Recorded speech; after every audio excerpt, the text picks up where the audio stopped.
My Uncle Mischa was a violinist, a great violinist. I first met him when I was 6 years old, and the impression he made upon me was enormous. He died in New York in July of 1991. I came from Canada with my father and Uncle Armand to bury Mischa. He was extremely reclusive, and over the last 10 years, we'd all but lost touch with him.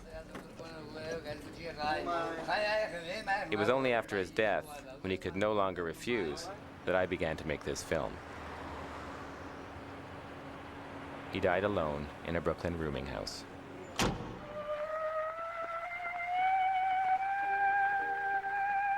The story of my Uncle Mischa's genius has been a part of my family's mythology for as long as I can remember. As a kid, I used to pore over these old sepia photographs. Uncle Mischa, we were told, had been a child prodigy and a celebrity all over Europe. As a young boy, he played for the Russian Tsar, and he went on to conquer the world, charming the kings and queens of Europe. And he even played at Carnegie Hall.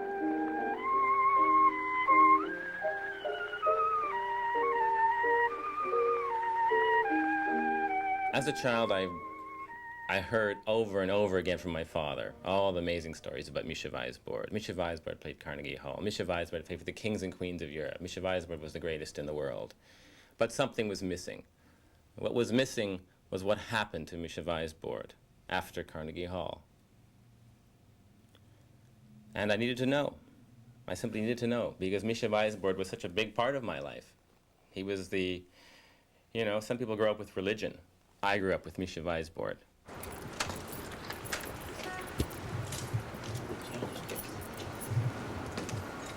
I was apprehensive about what we'd find in Mischa's apartment. The police told us he'd died during a heat wave and lay undiscovered for days.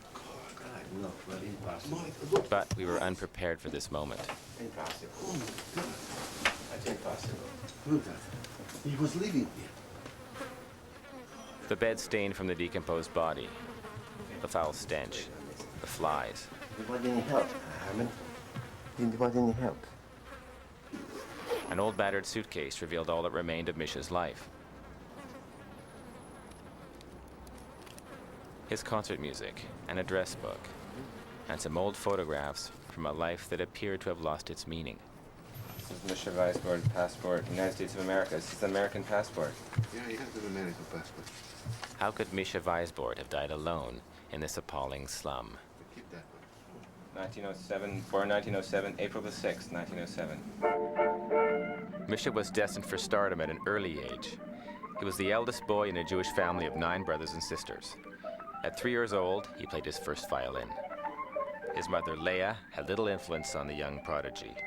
The dominant figure in Mischa's life was his father, Alexander, who directed all of his energies into making Mischa a star performer.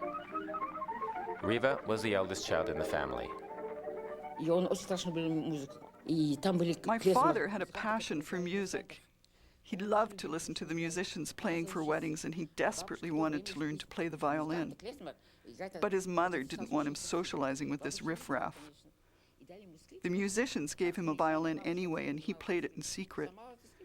When she found out, she broke the violin in 2. Imagine that. At the age of 17, in order to get a musical education, Alexander ran away from home to join the Tsar's army. The father wanted to be a performer, but because of his age and circumstance, he couldn't, so he actually transferred all this feeling to his son.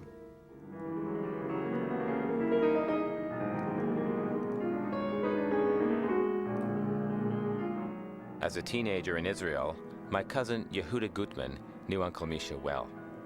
Yehuda inherited a measure of the Weisbord genius for music, and like myself, grew up hearing the stories and legends of Mischa's life.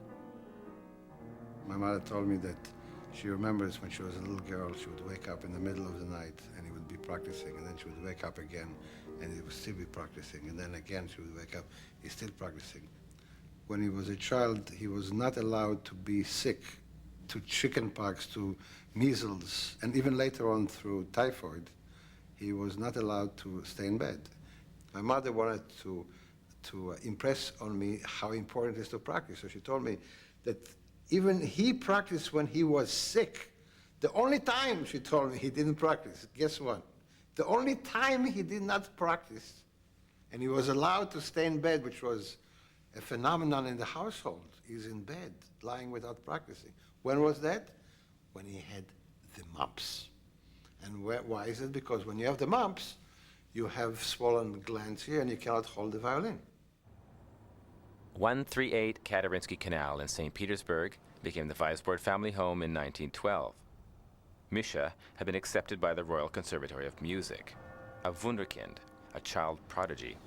And here for the next 5 years, Alexander would cultivate Mischa's precocious talent as if he were a prize orchid.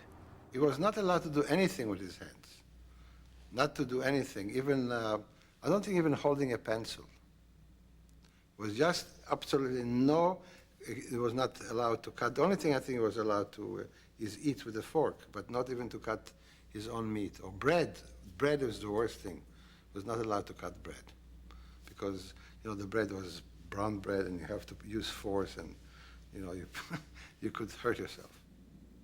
All wunderkinds have a very interesting background. And I think that at that time there was an experiment made. There are many fathers who decided to make their children violinists. They've taken this, I think, from Paganini. Nicola Paganini could play the violin at the speed of 12 notes per second.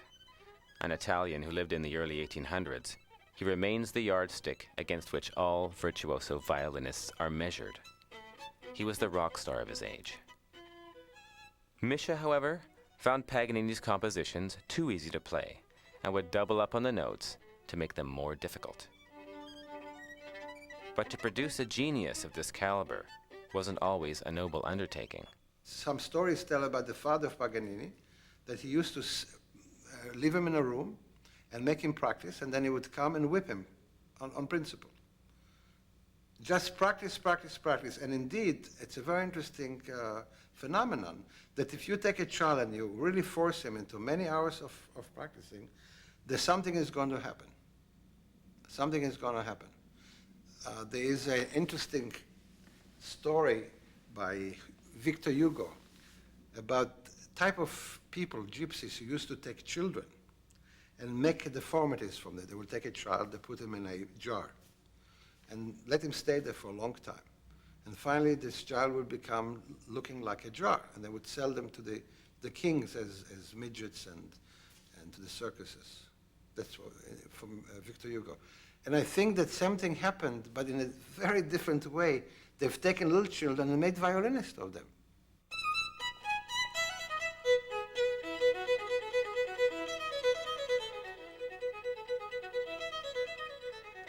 According to Russian law, the Weisbord family should not have been in St. Petersburg. The city was the home of the Tsar's Winter Palace and out of bounds for Jews. But exceptions were made when a musician as talented as Mischa Weisbord was accepted at the conservatory. The patron of the academy was none other than the Russian Tsarina. Strings could be pulled, and Leopold Auer was the man to pull them. He was, I suppose, the most influential teacher of his time. It was his brood which eventually made this great impact on violin playing, particularly in America. Auer, born in Hungary in 1845, he went to St. Petersburg, and he obviously became this very, very dedicated teacher in Tsarist Russia. And he puddled along there for decades, you see, before anyone took any notice of him. Suddenly, he got this great influx of nearly all impoverished Jewish prodigies. And Mischa Weisbord was one of them. And you may not know this, but there are violin connoisseurs in this country who they nudge each other and say, "Psst, what about Mischa Weisbord? He made records, but nobody's seen them, nobody's heard them." A search of my Aunt Mina's apartment in Tel Aviv unearthed the only known recordings of Mischa Weisbord. In 1924, when Mischa was 17, they were cut onto wax templates and were almost immediately rendered obsolete by a new invention called the microphone. 2, 3.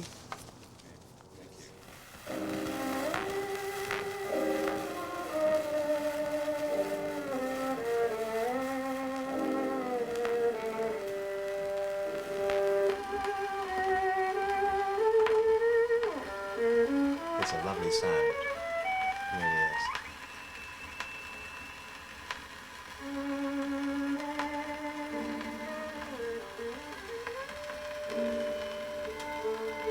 Phrasing. Seamless phrasing.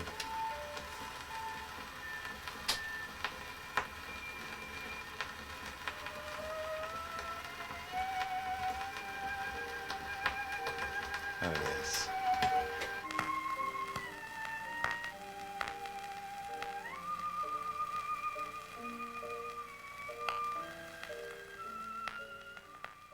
When I heard the first note, I started crying.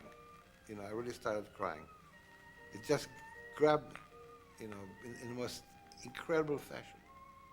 You just don't have that type of playing today, certainly.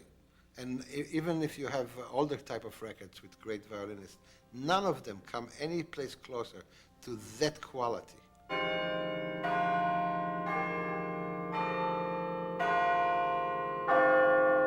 Mischa's time in St. Petersburg was to be short-lived. The death knell was sounding for the old Tsarist order. It was just after Mischa's 12th birthday that the family, fearing a resurgence of anti-Semitic persecution, made plans to escape the country. The conservatory was shut down. All the professors left. There was nothing to eat, so we locked our flat, and along with others who had money and goods, we headed eastward to Saratov. This city was the granary for bread, and everyone went there. When the bread was finished there, we moved further down the Volga to Samarov. And when the bread ran out there, we moved further east to Ufa. And from there, we moved on to Shita. This was on the border with China. And from there, we crossed into China.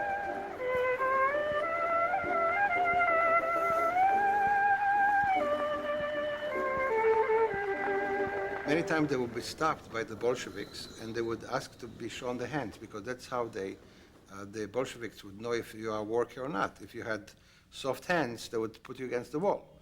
But since he was a musician, they loved him. When Mischa played in Siberia, nobody believed it possible that such a young boy could be such a virtuoso. And the newspaper said that the father, who always sat in the front row, had him under hypnosis. I still remember the place where he played. It was not in a hall, it was an open air. I see it like today, it is already more than 70 years ago.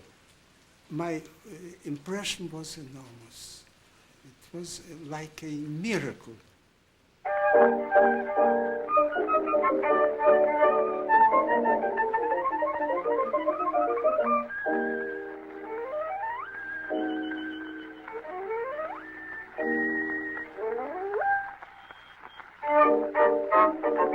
They arrived in Harbin, a major exodus point for Jews fleeing Russia, where Mischa snapped these photographs.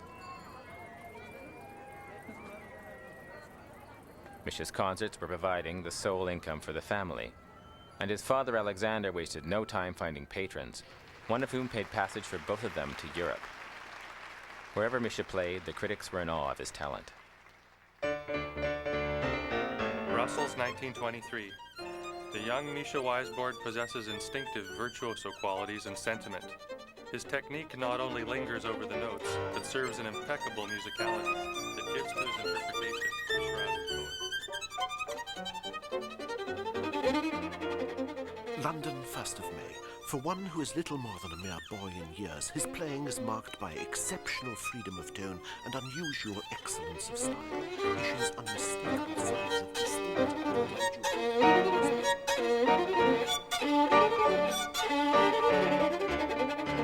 Paris, 1922. The sureness of Mischa Weisbord's intonation in playing passages that have always been reckoned a supreme test of skill is almost uncanny, and the bowing is ever... He was a marvelously original man, who everything he interpreted was different from anybody else, and with tremendous fire and tremendous enthusiasm and power. And then I remember that he had the most astounding down-bow staccato from the frog at a speed which nobody else could equal. What does that mean by a frog? What is the frog? It's the lower part of the bow, right. which is the most difficult part to do a staccato because the bow is heavy at that point. Right. All the rest of the bow is weighing down on the other side. Right. And you have to be so light and so perfect. And he mastered that in a way, I think if there were the Guinness Book of Records, he'd have the fastest down-bow staccato at the lower part of the bow than anyone else I've ever met. Quite astounding. And he had many other things which were not tricks, but were really musical qualities. But what I like more than anything about your father, because I love... He was my uncle. I love eccentric people. Yeah. I love people who don't fit into any mold and who are not predictable and who have, original ideas of their own and keep them, no matter what the world says.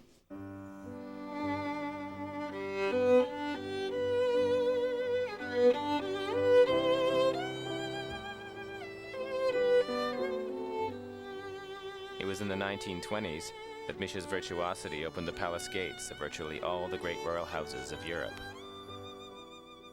The Queen of Belgium invited Mischa and my father to tea. Giannopoulos, a famous piano player, tried to teach my father how to behave in front of the Queen. You have to be demure and bow, he said. But my father would have none of it. And when he came into the palace, she held out her hand, and he said, quite simply, "Hello, Madam Queen."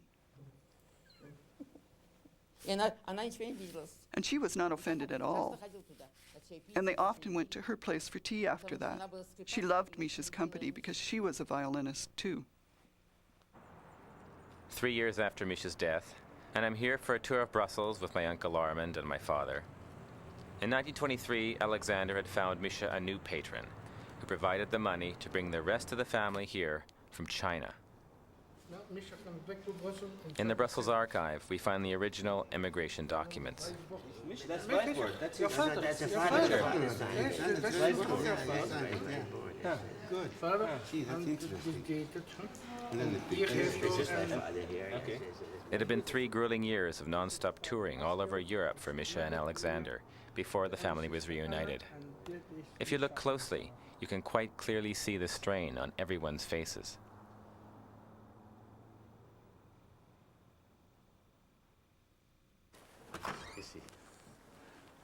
This fairly small apartment in Brussels was home for the fairly large Weisbord family. Yes, it's changed. It's just an addition. This is an addition. Although it had changed over the years, Armand and my father had nonetheless not forgotten their cramped quarters.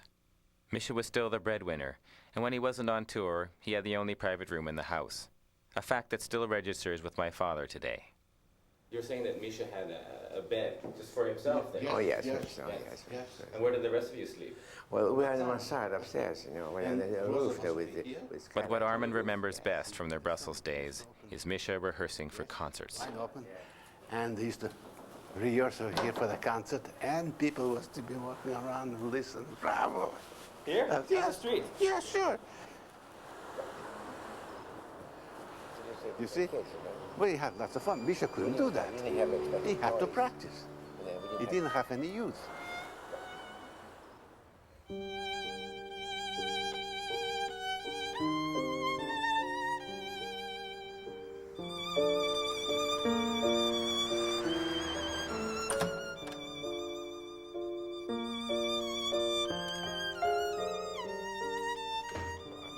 When was the last time you were here? 1929. I graduated in 1929. Both my father and Armand were musically talented and studied here at the Brussels Conservatoire. Armand went on to become a successful concert violinist in Canada, but their efforts received little support from their father, whose only interest was Mischa's career. certainly do. It's exactly the same it used to be. It's amazing. It is amazing. I was here the last time playing the stage. In the mid-1920s, while still a teenager, Mischa played in this very hall for the Belgian royal family. What are these? Sorry, what's these loges here? That's the royal loges. Yeah. In the middle, the king and queen. Come on. He comes from here. This side here? Over here. He goes over here with the violin. Yeah. This way. And he bows. But while the whole family were incredibly proud of Mischa, I often wondered if the other children found it difficult to accept that in their father's eyes there was only one child worthy of attention. I was proud being a Weisbord because everyone knew, oh, Weisbord's a great man. I mean, lucky to have a brother so famous, so talented. That's true. Well, didn't your father have plans for you and Mischa? He didn't have a plan for me, but... But didn't your father, Alexander, want you to play the piano for Mischa? Oh, well, if I were good enough, if I had, if I had finished my conservatoire and I finished my studies, but I didn't have it. I didn't have the Mischa's talent or Mischa's support and his teachers. How can you become a great pianist if you have a big teaching? You have to be teachers. But who's going to pay for me? I don't have the talent of, Mischa.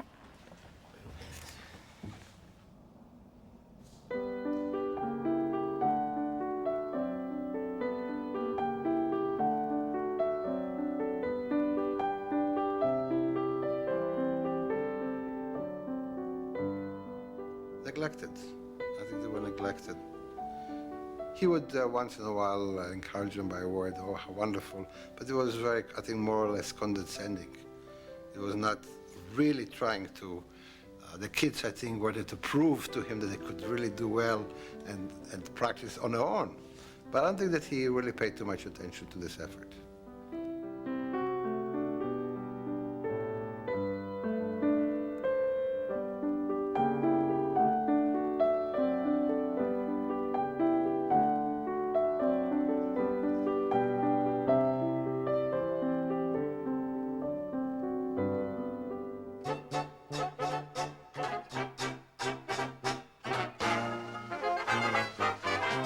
For Mischa's family, his generosity was legendary. Money would burn a hole in his pocket. On a whim, he'd whisk his brothers off to some resort for a fling and treat them all to flashy new clothes. But Mischa was always the star.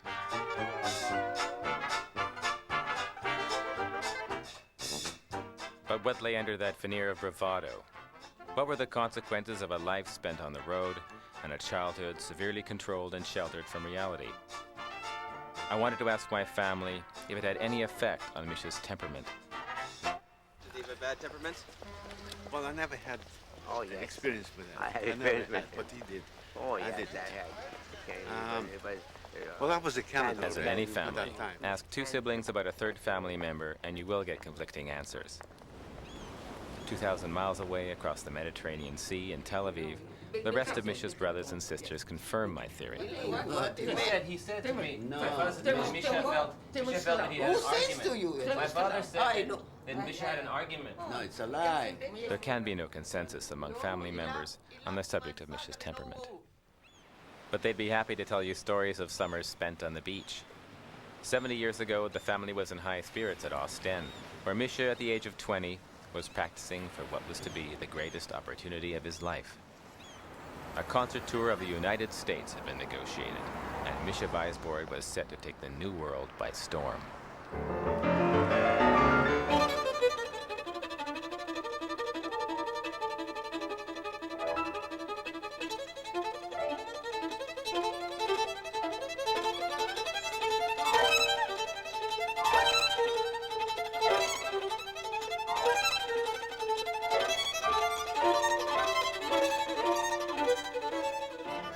But despite the rave reviews, Mischa's one Carnegie Hall concert in October of 1927 was to be his last appearance on stage in the United States. The contract for the rest of the tour had been ripped up. Why, and by whom? Was it Alexander who asked for too much money, or Mischa's mother Leah, who felt neglected back in Brussels and demanded of the manager that he send her husband home? The whole Carnegie Hall issue is pretty well a mystery, because there's at least as many stories as there are members of the family. Essentially, though, the contract was broken, and the only thing they can agree upon was that Yehudi Menuhin took the tour, and he became an enormous star because of it. The fallout from the collapse of Mischa's North American tour left its mark on the family. Within a few years, Mischa's mother and father had separated, and Leah took the daughters to Israel.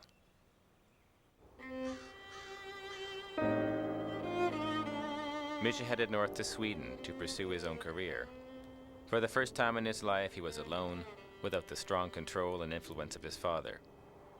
It was here in Stockholm that he had had great success in the early 1920s, and initially, his heroic stature as the new Paganini continued. Concert hall doors opened, and he regularly hobnobbed with the finest of society.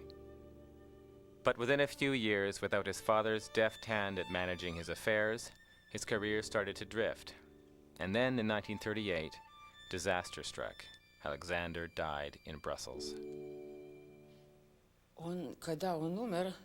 When father died, Mischa had such a close relationship with my father during his life that he had a hard time believing that he had passed away. He was lying there as if still alive. His cheeks still held a rosy tint. Mischa had a revolver, and he thought that if he were to shoot my father in the heel, then it would bring him back to life. He said first thing, look, he's dead, but I will wake him up. I will wake him up with my pistol. What are you talking about? I will shoot in his legs. He went wild. He suffered a great deal. Then afterwards, as far as the family was concerned, things took a turn for the worse. My older sister became ill because of my father's death. All the family was in a terrible state. And Mischa, he was very, very... I have a photo, and I remember his expression. It was terrible.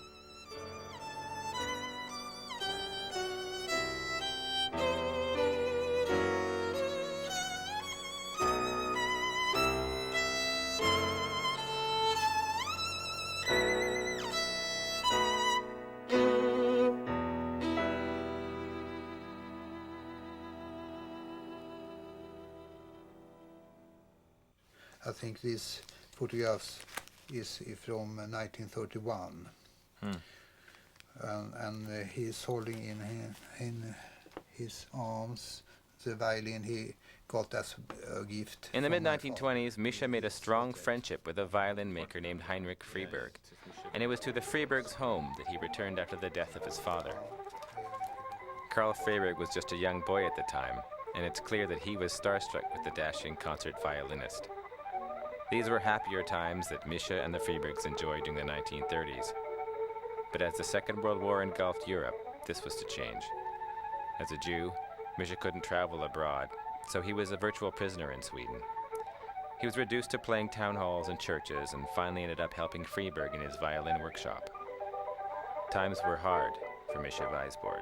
One night I well remember, in the middle of the dark night in maybe September 1942, when we both was trying to got some potatoes from a neighbor and we were digging with our bare hands, and to look at Mischa Weisbord and his violin fingers trying to get some potatoes from I had the hope not to tell this story, but so it is. Well, we went all the way to Sweden, and I found this man who had known Mischa for 15 years. He'd grown up in the same house with Mischa. He wouldn't say anything about Mischa's temperament. I think he was trying to preserve Mischa's memory in his own mind. And the things he wouldn't say were that Mischa was his own worst enemy. He refused to play with other musicians, refused to play with orchestras, in essence alienated himself from every person in the community who could have helped him. And I think that's was Mischa's downfall in Sweden. Toward the end of the war, Mischa was renting a room in this house near Stockholm, owned by a woman named Karin Ringström. They had met in 1942. My aunts in Israel were convinced that once I'd found her, I'd find Mischa's mythical love child, but I found nothing to confirm this story. All I have are her love letters, which she continued to send to Mischa until her death by suicide in 1956. In her will, she left this house to Mischa. When the war was over, Mischa turned his back on Sweden and the Freeburgs and never made contact with them again.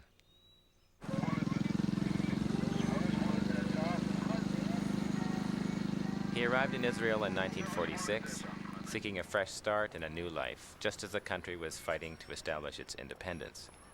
He played for the newly formed Israeli army, and it may have reminded him of the concerts he played for the Bolsheviks as he fled from St. Petersburg 30 years before. He went to live with his mother, who with friends and acquaintances set about trying to revive his career. A concert was arranged in Tel Aviv, but Mischa's old demons were re-emerging.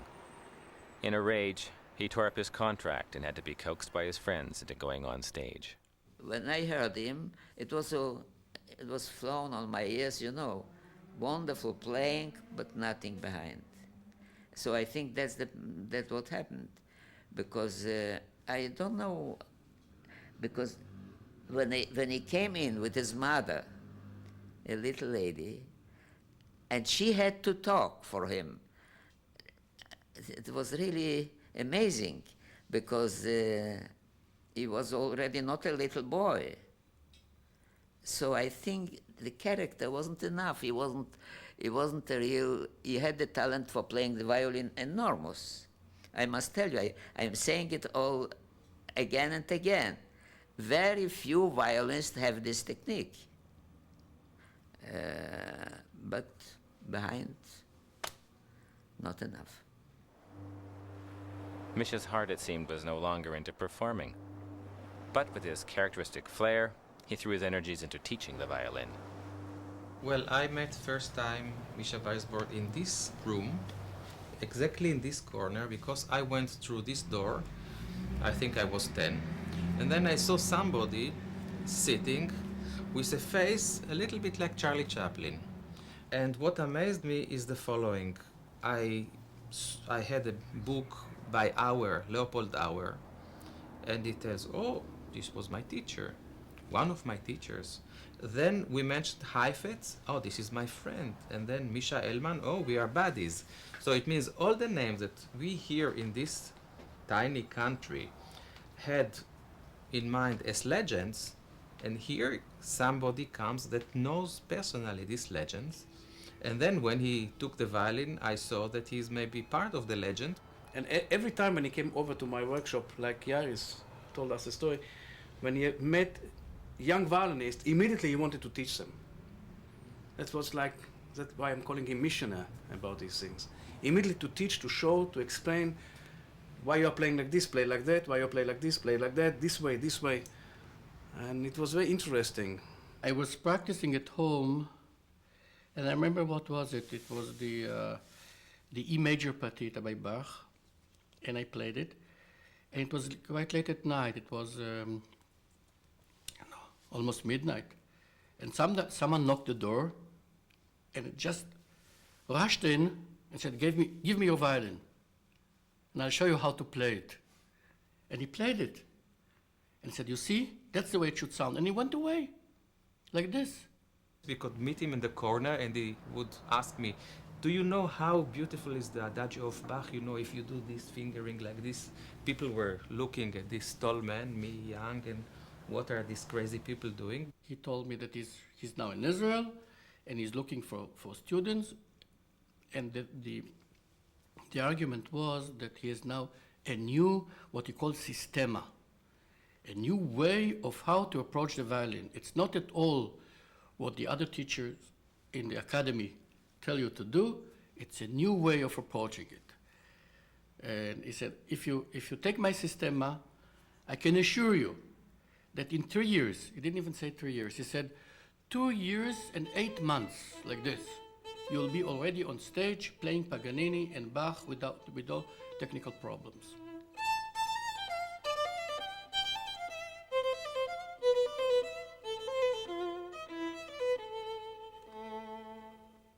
Later on, I realized that the systemma is the way of living, way of talking, way of eating. And at the end, I realized that all of his life was just put in one frame of a systemma. He would get up in the morning, the way that he will move out of his bed, or put on his shoes, or drink his tea, all was done in a systematic, what he called a systemma. And slowly he became an introvert. And this systematic life that he imposed on himself, which didn't give him any minute of freedom.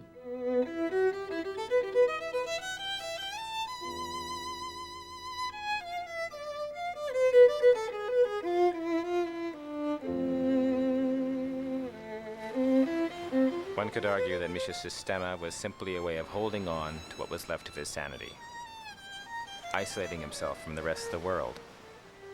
The myth of Mischa Weisbord never delved into these years of decline.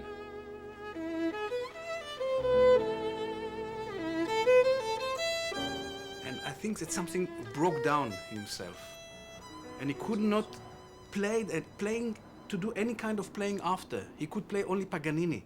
He could stay in one level of technique and technique and technique. I think the music was broken down there. Something happened. In his case, it was really a tragedy. I mean, one of the biggest tragedy of an artist can face.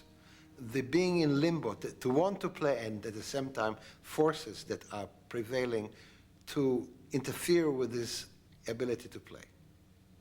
And those forces are to do with his whole attitude to life through his distortion because of his father's training. His father actually made him. There's no doubt about it. If not his father, he would have not been that great violinist. Without his training, without his supervision, without his care of the father. And Mischa knows it. Mischa knew it. And in order for him to grow, and really the father kept him in a state of childishness. And in order for him to really feel independent and growth, he felt that he has to rebel against his father. And the only way he could rebel against his father after he died was by simply refusing to continue to play. Because that's the only way he could feel he can show his independence. And he stayed in this limbo all his life.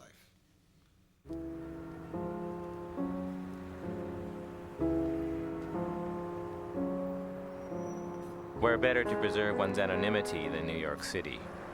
For Mischa, 30 long years were spent here.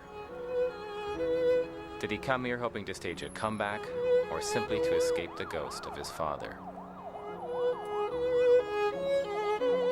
He came in for a repair. I looked at the violin, it was in bad shape. Worst of all, it was neglected. Rosin, the fingerboard, it needed a lot of work. But he almost was not aware of it. When it came to assistance, he didn't want it from the family. I remember the last time when I knew he was alone, that he was ill. I sent him $300 and he sent it right back. It was always like that. He didn't want assistance. I repaired his violin. He needed strings, accessories, and I did not want to charge him. And I told Mischa, I don't want to charge you. He did not accept my attitude. He insisted of paying me. And it was an embarrassing moment for me, but I realized I had to do it his way, simply to make him comfortable. And he was a little self-conscious about it. He pulled out his money from his shoe. Yes, because of life in Brooklyn. He complained. Security, he had problems there. He was a little bit haggard too in dress and appearance. But we overlooked it and we joked as if we were still in Paris somehow.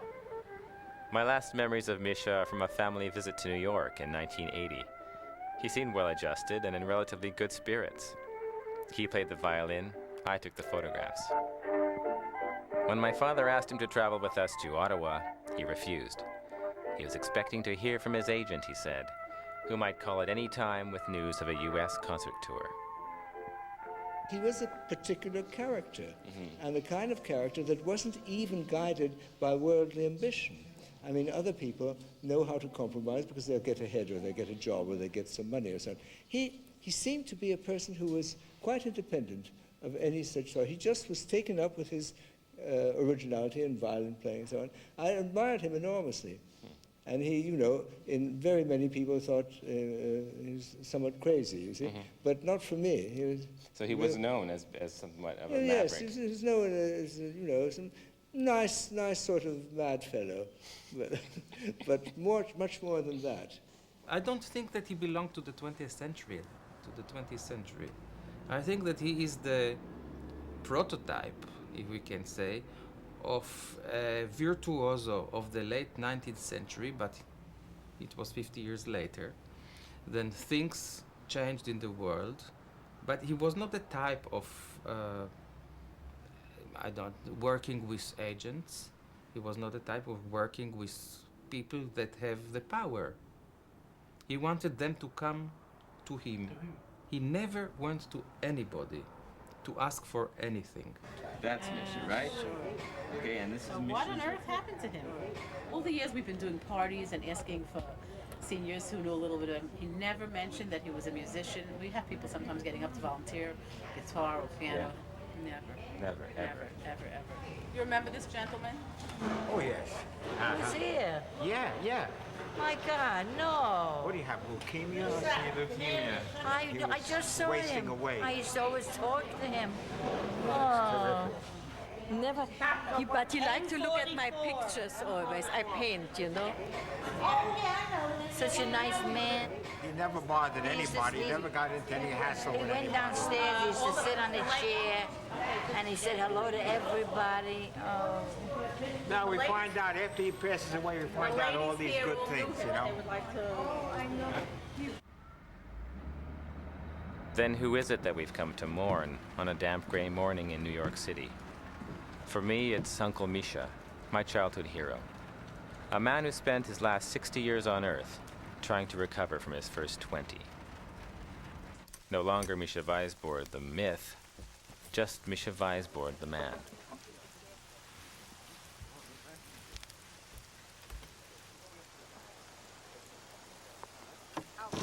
In one of his last letters to my father, Mischa wrote, "Thanks again for your $250.